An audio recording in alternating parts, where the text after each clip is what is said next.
గృహ బలం అంశానికి స్వాగతం.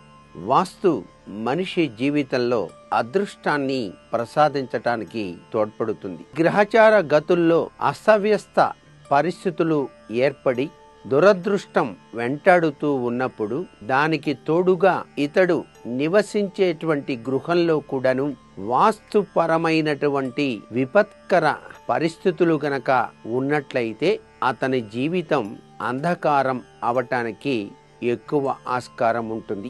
గ్రహచార గతులు చక్కగా లేకపోయినప్పటికీ ఇంటిలో ఉండేటువంటి ఆ యొక్క వాస్తుపరమైనటువంటి తత్వం సక్రమంగా గనక ఉన్నట్లయితే ఆ యొక్క వ్యక్తి జీవితంలో ఒడుదుడుకులు సంభవించినప్పటికీ కూడాను ధైర్యముతో జీవితాన్ని ముందడుగు వేయించుకోవటానికి చక్కగా జీవితాన్ని ఏ విధమైన ఆలోచన సరళితో సాగిస్తే తాను విజయ పరంపరలోకి ప్రయాణిస్తానో అనేటువంటి భావనా బలంతో ముందుకు సాగటానికి ఆస్కారం ఎంతైనా ఉంటుంది. ఈ వాస్తుకు ప్రకృతిలో ఉన్నటువంటి అగ్ని, వాయువు, నీరు, భూమి, ఆకాశం యొక్క పంచభౌతికాత్మకమైనటువంటి చర్యల యొక్క తత్వం ప్రతి ఒక్క గృహం పైన కూడాను ఉండి తీరుతుంది అని చెప్పి గ్రహించవలసింది వాస్తుశాస్త్రంలో ముఖ్యమైన విధి విధానం అన్నమాట. ఉత్తర దిక్కు మనిషికి ఆకర్షణ శక్తిని ప్రసాదిస్తూ ఉంటుంది. అందువలన అతని యొక్క మనస్సు జాగరూకమై ఉండటానికి కూడా తోడ్పడుతుంది అని గ్రహించాలి. తూర్పు దిశ నుంచి సౌరశక్తి వచ్చి శక్తి ప్రదానం చేస్తుంది. శక్తి లేనిదే మానవుడు ఒక్క అడుగు కూడా ముందుకు వేయలేడు. కాబట్టి శక్తి తత్వంతో కూడినటువంటి ఆ యొక్క తూర్పు దిశ ప్రతి ఒక్క మనిషి జీవితంలోనూ అత్యంత ఉత్సాహాన్ని ప్రసాదించటానికి తోడ్పడుతుంది అని గుర్తెరగాలి. వాస్తుశాస్త్ర రీత్యా ఈశాన్య దిశ మనిషికి కాస్మెటిక్ శక్తిని ప్రసాదిస్తుంది అని శాస్త్రం. ఆ అధిపతి లయకారుడైనటువంటి పరమేశ్వరుడు కాబట్టి ఈశాన్య దిశ ప్రతి ఒక్క గృహానికి కూడా గుండె లాంటి తత్వాన్ని ఇస్తుంది.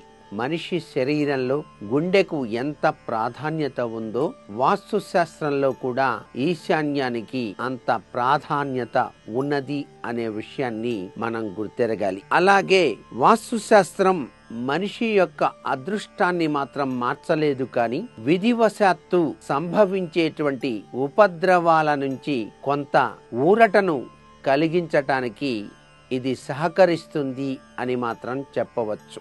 ఒక గృహంలో నివసించేటువంటి వ్యక్తి జీవితంలో గ్రహచార రీత్యా విపత్కరవంతమైనటువంటి పరిస్థితులు ఏర్పడినప్పుడు ఆ సంఘటన అలా జరగటానికి కారణం ఆ వ్యక్తి నివసించేటువంటి గృహము యొక్క ప్రభావమేమో అని చెప్పేసి భావించి లేనిపోని ఊహాగానాలతో ఉన్న ఇంటిని కూడా వాస్తుశాస్త్రరీత్యా బాగున్నప్పటికీ అమ్మ చూపటం అనేది మాత్రం తప్పు భావన అని మాత్రం అర్థం చేసుకోవాలి. ఆ వ్యక్తి జీవితంలో ఈశ్వరానుగ్రహం ప్రకారంగా ఆ వ్యక్తి ఆయుష్ అంతవరకే ఉన్నది కాబట్టి అతని యొక్క జీవితం అక్కడితో ఆగిపోయింది. దానికి వాస్తుశాస్త్రమే కారణం అని చెప్పేసి భావించటం అంత మంచిది కాదు. ఎందుచేతనంటే వాస్తు పరిజ్ఞానం ఉన్నటువంటి ఆ వ్యక్తి కట్టినటువంటి గృహం వాస్తుశాస్త్ర రీత్యా సర్వ విధాలా శ్రేయోదాయకవంతమైన ప్రభావాన్ని కలిగించింది. కానీ ఆ ఇంటిలో నివసించే వ్యక్తి ఆ జీవిత ఆ యొక్క ఆయుష్ ప్రమాణం మాత్రం ఈ వాస్తు పురుషునికి తెలియదు కదా. అందుచేత కేవలం వాస్తు దోషం వల్లే ఆ వ్యక్తి అలా అయిపోయినాడు అని భావించటం మాత్రం మంచిది కాదు. అంతేకాకుండా ఏ ఇంట అయితే నిత్యము కూడాను దైవ ఆరాధన వెళ్లి విరుస్తూ ఉంటుందో ఆ ఇంట గ్రహ నక్షత్ర మాలికాధరుడైనటువంటి పరమేశ్వరుని యొక్క అనుగ్రహం ఎల్లవేళలా ఉంటుంది అని చెప్పేసి కూడా గుర్తెరగాలి.